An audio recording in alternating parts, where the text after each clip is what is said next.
So I'm hanging out with my friend Hamza today, who is an absolute fiend for Grand Seiko. Hey Hamza, what do you think about Grand Seiko prices recently? They're going up. That's why I told him to bring us the cheap ones.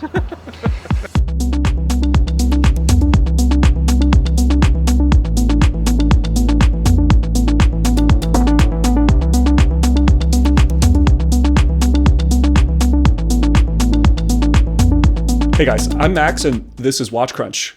Are you ready to use more words than emojis to talk about watches? Well, check out watchcrunch.com, a place for real watch discussions. So Grand Seiko has come a long way up market in the past few years, and I'm really happy to see them continue to refine their formula, oftentimes in response to the community. For example, since my Four Seasons watch, they've tweaked the bracelet, lightened that lion logo on the case back, and even made a longer power reserve. At the same time, we've also seen a steady uptrend for Grand Seiko prices, to the point that a lot of their newer flagship models start around $10,000. And that's just out of reach for many enthusiasts maybe who haven't gotten a taste of this brand yet. So today, let's take a look at two watches that represent the best of Grand Seiko, but at an attainable price. I have a nostalgia for just a few years ago when Grand Seiko used to feel like the scrappy underdog, and no watch represented my initial curiosity to this brand than when I first saw a SBGW231. When I was introduced to this watch, I thought, there's nothing special here, but when I held it in my hand, it sort of inceptioned me in a way that left me thinking about it for weeks to come. Now trading at $3,000 to $4,000, this watch is sometimes referred to by enthusiasts as the Seiko Trava, and that's about the highest praise a dress watch can get.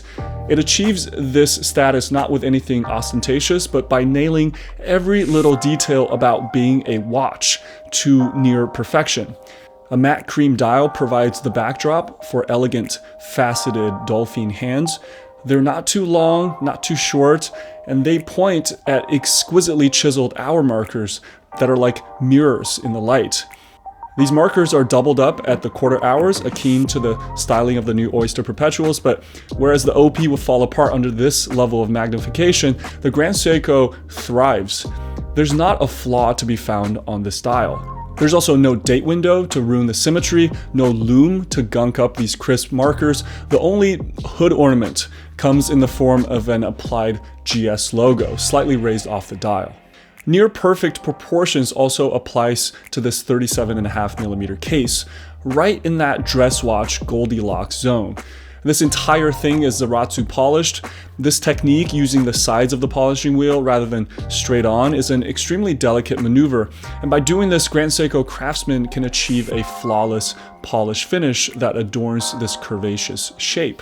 Now, some argue that 11.5 is too thick for a dress watch, but it gives this watch a sturdy, almost pebble-like feel, and by pairing it with a slightly thicker strap would help to take the edge off of that heft. Now, if this watch is all business in the front, then like a mullet, the party is on the flip side. The Caliber 9S64 is an attractive hand-wound movement with plenty to look at. Though not finished to the degree of Grand Seiko's flagships, the dramatic striping and exposed jewels provide a colorful display, and there's also a ridged circle around the edge of the caseback that adds some ornamental touch. Grand Seiko draws on its high-tech chops using MEMS technology. Don't ask me to explain that, to make critical components of this movement like the hairspring and the escape wheels lighter. And this achieves a 4 Hz beat rate while still having 3 days of power reserve and running at just -3 to +5 seconds per day. Guys, please drop a like for this video. Consider subscribing if you like these videos about entry points into luxury brands. So when I asked the denizens of Watch Crunch to submit their votes for their favorite budget Grand Seikos, besides the SBGW231, suggestions also included the new SBGA427 and 429, which are spring drive watches at about $5,000, the SBGA375 and the SBGA283. These naming conventions are going to kill me. A very cool SBGX341, which has some funky Olympic colors to my eyes, as well as the SBGN005, which is the quartz GMT.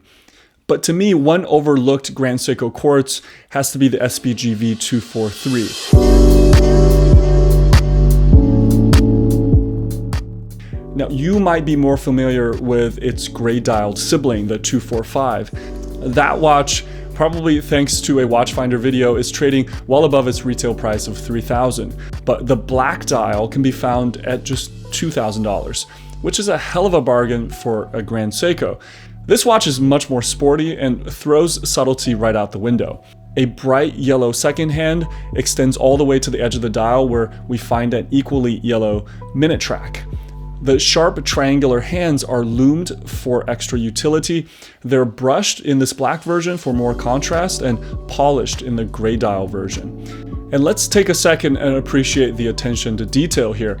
The black dial actually has a vertically brushed surface that can be seen at certain angles, and a fine cap tops off the center pinion of the second hand.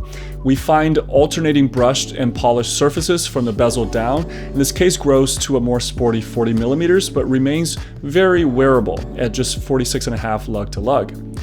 Look at this case shape. One word that comes to my mind would be manly, if we're still allowed to say that word. A thick, slightly curved mid-case terminates in blocky, angular lugs. There's a certain restrained, brutalist quality about it. But let's get to the elephant in the room. Yes, it is a quartz, which to some is an expletive, but this isn't like your cheap Walmart quartz. First of all, Seiko grows all their crystals in-house. On the second hand, each tick is actually broken down into two smaller movements designed to reduce backlash. And this movement with its higher torque allows it to drive larger hands but still manage a reasonable 3 years of battery life. And the highlight of all of this is that this thermally compensated quartz movement is accurate within plus to minus 10 seconds, not per day, not per month, but per year. I mean, think about that. Between battery changes, your watch will lose at most 1 minute in 3 years. On the wrist, the SBGV243 feels like it was chiseled out of a single block of steel.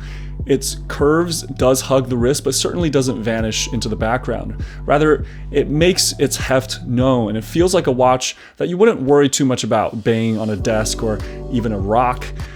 Hell, I imagine in a pinch, it could double as a Flintstone if you get caught in the wilderness. So you can imagine this pair of watches as like the Beauty and the Beast. The SBGW231 can be your watch for the office. Give it a wind in the morning with your coffee. And if you enjoy the SARB 035, this is like the high-end version of that watch. The SBGV243, on the other hand, could be a perfect weekend watch. You never have to worry about setting it or winding it, and it's inexpensive enough that if you happen to get a nick or scratch on it, you wouldn't worry too much about it. But what do you think? Do you have other budget Grand Seiko contenders? Join the discussion on watchcrunch.com. We just added dark mode so that you can look at watch porn at night and still save your eyes. So come check it out. I'll leave a link in the pinned comments below. As always, good talk, take care, and I'll see you in the next one.